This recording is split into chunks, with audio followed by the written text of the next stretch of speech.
ঋণে জর্জরিত আদানি গ্রুপকে $390 কোটি ঋণ দিচ্ছে মোদি প্রশাসন।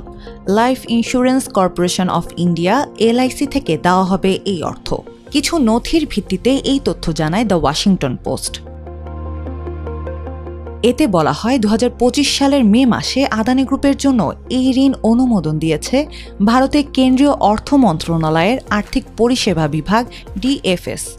এর আগে ভারতীয় শিল্প গ্রুপটির ঋণ প্রস্তাব প্রত্যাখ্যান করে যুক্তরাষ্ট্র ও ইউরোপের একাধিক আর্থিক প্রতিষ্ঠান। ওয়াশিংটন পোস্টের প্রতিবেদনে বলা হয়, দুর্নীতি ও জালিয়াতির একাধিক অভিযোগ সামনে আসার পরেই আদানি গ্রুপ থেকে মুখ ফিরিয়ে নেয় বিদেশি ব্যাংকগুলো। এরপরে আদানি পোর্টসের $585 মিলিয়ন ঋণ পুনঃ অর্থায়নের জন্য বন্ড জারি করে ট্রাম্প প্রশাসন। মিথ্যা তথ্য দিয়ে জ্বালানি চুক্তির চেষ্টা করেছিল আদানি গ্রুপ। একই সঙ্গে $250 মিলিয়ন ঘুষ দেওয়ার অভিযোগও উঠেছে শিল্প গ্রুপটির বিরুদ্ধে।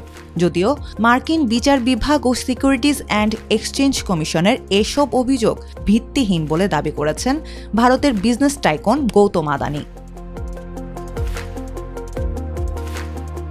আদানি গ্রুপের প্রতি বিনিয়োগকারীদের আস্থা ফেরাতে সরকারি সহায়তার ঘোষণা দিয়েছে বলে জানায় দ্য ওয়াশিংটন পোস্ট। গৌতম আদানিকে একজন দূরদর্শী উদ্যোক্তা হিসেবে বর্ণনা করা হয়েছে DFS এর নথিতে।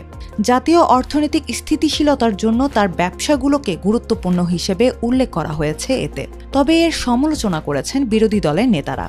তৃণমূল কংগ্রেসের নেতা মহুয়া মৈত্র বলেন, করদাতাদের অর্থ দিয়ে আদানির দুর্নীতি ঢাকার চেষ্টা করছে মোদি সরকার।